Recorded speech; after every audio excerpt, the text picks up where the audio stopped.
Assalamualaikum warahmatullahi wabarakatuh. Salam sejahtera untuk kita semua.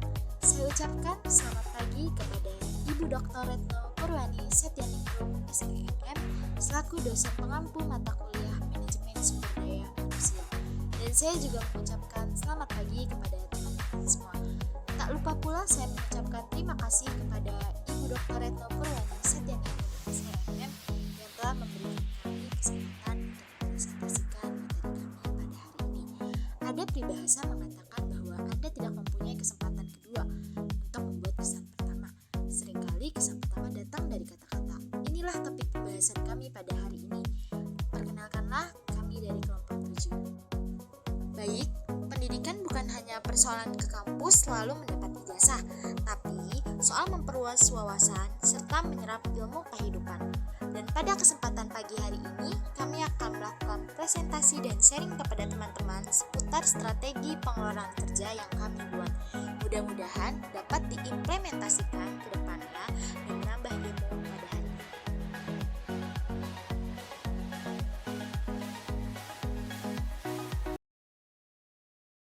Materi yang pertama yaitu tentang pembahasan kinerja.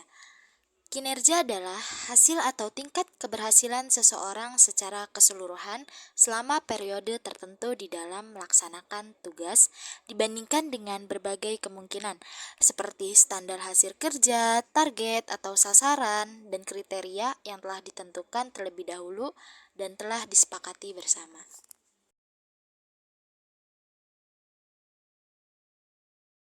Menurut 4 ukuran dari scorecard, kinerja dan manajemen kinerja itu dibagi berdasarkan 4 poin. Yang pertama, bagaimana pelanggan melihat kita. Yang kedua, kita harus unggul dalam hal apa. Yang ketiga, dapatkah kita terus melakukan perbaikan. Dan yang keempat, bagaimana kita melihat pemegang saham.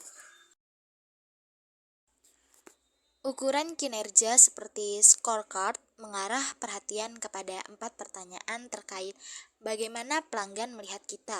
Yang pertama itu dari produk yang dihasilkan. Tentu setiap pelaku usaha mengharapkan produknya menjadi suatu produk unggulan konsumen. Nah, setiap konsumen juga mengharapkan mereka mendapatkan kualitas produk yang baik. Maka dari itu, tingkat kualitas produk menentukan bagaimana cara konsumen menilai kita.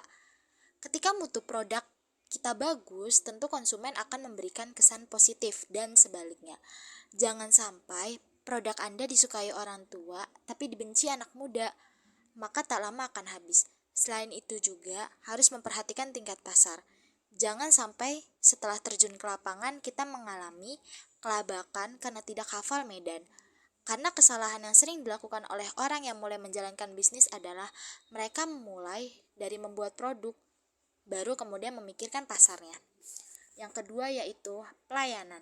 Kualitas pelayanan yang baik tentu menjadi pusat yang paling utama dalam kenyamanan seorang konsumen. Jika dibandingkan dengan dua hal, toko A pelayanannya ramah, barang bagus. Toko B tidak ramah, sama sekali bahkan tidak sopan. Kalian sebagai konsumen akan memilih yang mana? Tentu sangat jelas akan memilih toko A dengan pelayanan yang ramah. Bagi setiap pelaku usaha untuk memberikan pelayanan yang nyata, Anda harus menambahkan sesuatu yang tidak dapat dibeli dan diukur dengan uang, yaitu ketulusan dan integritas. Yang ketiga adalah faktor emosional. Pembeli adalah raja, itu benar adanya. Namun, seringkali pembeli terlena akan kalimat tersebut, dan tak jarang pula emosional pelaku usaha diuji. Kesabaran menjadi titik pusat dalam hal ini, karena pelayanan Anda akan mengalir dan menyentuh hati setiap orang yang melihat dan merasakannya. Dari dulu juga protes bagian dari tradisi loh, tradisi protes. Tidak apa-apa, pilihannya ada dua, menjadi bahan emosional atau menjadi bahan evaluasi. Yang keempat adalah iklan yang menarik. Seringkali produk kita dikenal melalui media iklan, maka dari itu buatlah suatu iklan dapat memberikan kesan wah bagi konsumen. Iklan yang menarik adalah kepala dari usaha atau bisnis. Internet menjadi alun-alun kota untuk desa global masa depan. Dan yang poin terakhir adalah memberikan kemudahan. Bagi setiap pelaku usaha, memberikan pelayanan dan memberikan kemudahan kepada konsumen adalah suatu hal yang wajib. Pembahasan selanjutnya adalah kita harus unggul dalam hal apa. Yang pertama adalah memiliki semangat bekerja. Semangat kerja adalah keinginan dan kesungguhan seorang mengerjakan pekerjaannya dengan baik serta berdisiplin untuk mencapai prestasi kerja yang maksimal. Semangat kerja ini akan merangsang seseorang untuk berkarya dan berkreativitas dalam pekerjaannya. Yang kedua, memiliki metode kerja yang efektif dan efisien. Efisiensi lebih menitik beratkan pada pencapaian hasil yang besar dengan pengorbanan yang sekecil mungkin. Sedangkan pengertian efektif lebih terarah pada tujuan yang dicapai tanpa mementingkan pengorbanan yang dikeluarkan. Perbedaan efektif dan efisien adalah bagaimana cara kita melakukan sesuatu menggunakan daya sehemat mungkin, sedangkan dari segi efektivitas, bagaimana cara kita mengarahkan pekerjaan untuk sesuai pada target. Pembahasan selanjutnya adalah berani menghadapi resiko kerja. Sebagai pelaku usaha, kita harus berani menghadapi resiko kerja. Resiko kerja yang mungkin terjadi adalah kebangkrutan dan menghadapi pasang surutnya suatu usaha. Maka dari itu, pelaku usaha harus siap dan mempunyai mental yang kuat untuk menghadapinya. Lalu yaitu berinovasi. Sebagai seorang pelaku usaha, berinovasi adalah suatu hal yang wajib. Karena dengan memunculkan ide-ide baru, kita mampu mengembangkan usaha kita dan dapat bersaing dengan pelaku usaha lainnya. Yang terakhir yaitu berpikir positif. Selain hal-hal di atas, pelaku usaha juga harus berpikir positif. Karena dengan berpikir positif akan menjadi kekuatan dan semangat dalam membangun usaha. Dapatkah kita terus melakukan perbaikan? Tentu saja bisa dengan cara 1. Mengidentifikasi kebutuhan peningkatan dan perbaikan dalam proses kerja. Yang kedua, melakukan dan menerapkan cara baru untuk meningkatkan hasil dan perbaikan proses kerja. Yang ketiga, membantu orang lain agar memiliki keinginan untuk menemukan cara melakukan perbaikan proses kerja. Yang keempat, menciptakan lingkungan yang terus-menerus melakukan perbaikan proses kerja.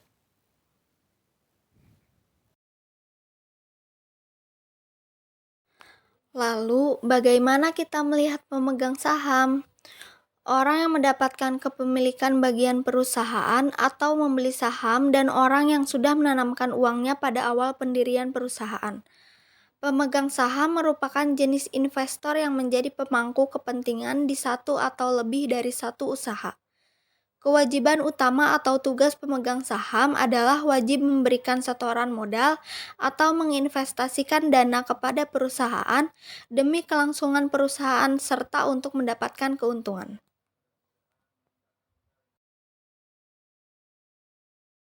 Manajemen kinerja, suatu pendekatan strategik dan terintegrasi untuk menghasilkan keberhasilan yang berkelanjutan bagi bekerja di dalam organisasi dan dengan mengembangkan kapabilitas tim dan individu pemberi kontribusi.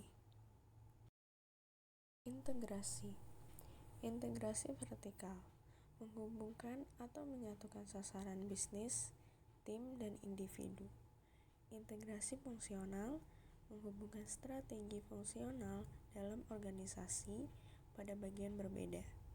Integrasi sumber daya manusia, menghubungkan aspek MSDM yang berbeda, terutama pengembangan organisasi, pengembangan dan imbalan SDM untuk mencapai pendekatan koheren bagi manajemen dan pengembangan manusia.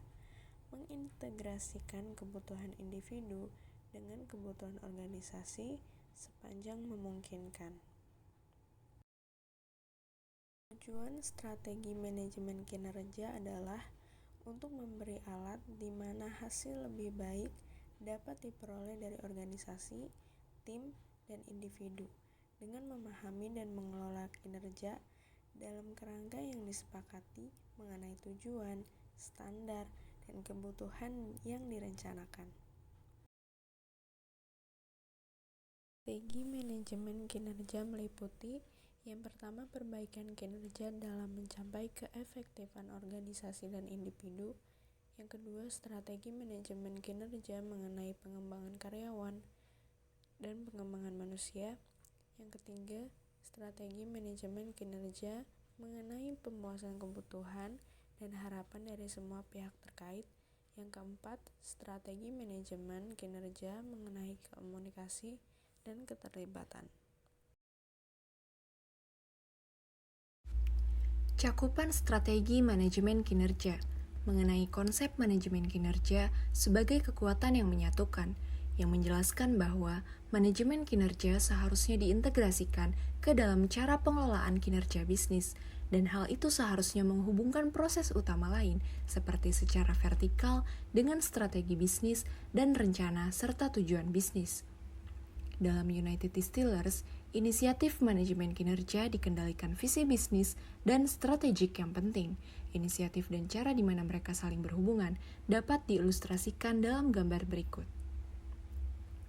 Nah, di sini terdapat ilustrasi integrasi pada United Distillers yang diadaptasi dari Bones pada tahun 1996, di mana manajemen kinerja memiliki berbagai komponen-komponen yang saling bersinergi. Di antaranya yaitu menilai orang, membayar orang, melibatkan orang, serta mengembangkan orang. Integrasi horizontal. Integrasi horizontal berarti menggabungkan strategi manajemen kinerja dengan strategi sumber daya manusia lain mengenai nilai, membayar, melibatkan, dan mengembangkan manusia. Struktur, strategi, sistem, skill, style, staff, dan shared values semuanya bersinambung atau saling keterkaitan.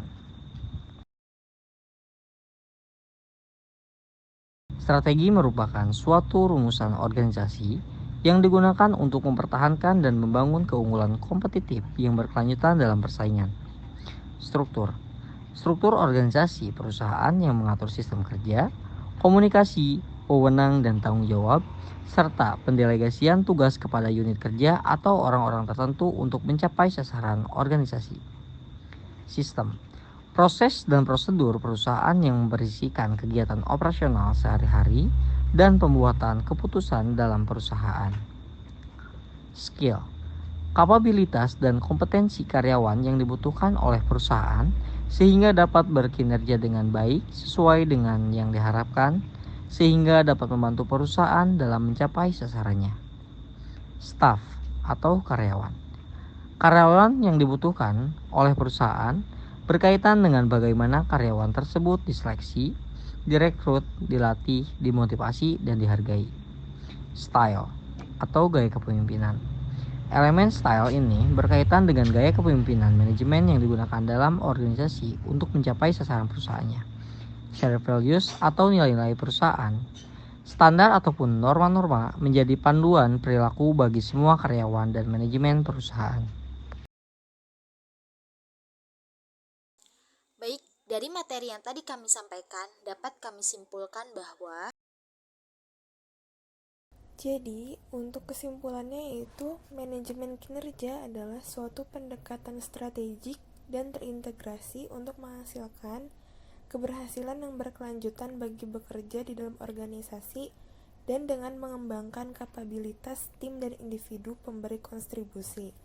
Artinya, manajemen kinerja dapat memberi kontribusi kepada pengembangan organisasi dengan keterlibatan tinggi dengan mengajak tim dan individu berpartisipasi dalam memahami dan mengelola kinerja dalam kerangka yang direncanakan dan dikendalikan oleh visi bisnis dan strategi yang penting. melatih harum wangi, wanginya sampai di ujung jalan.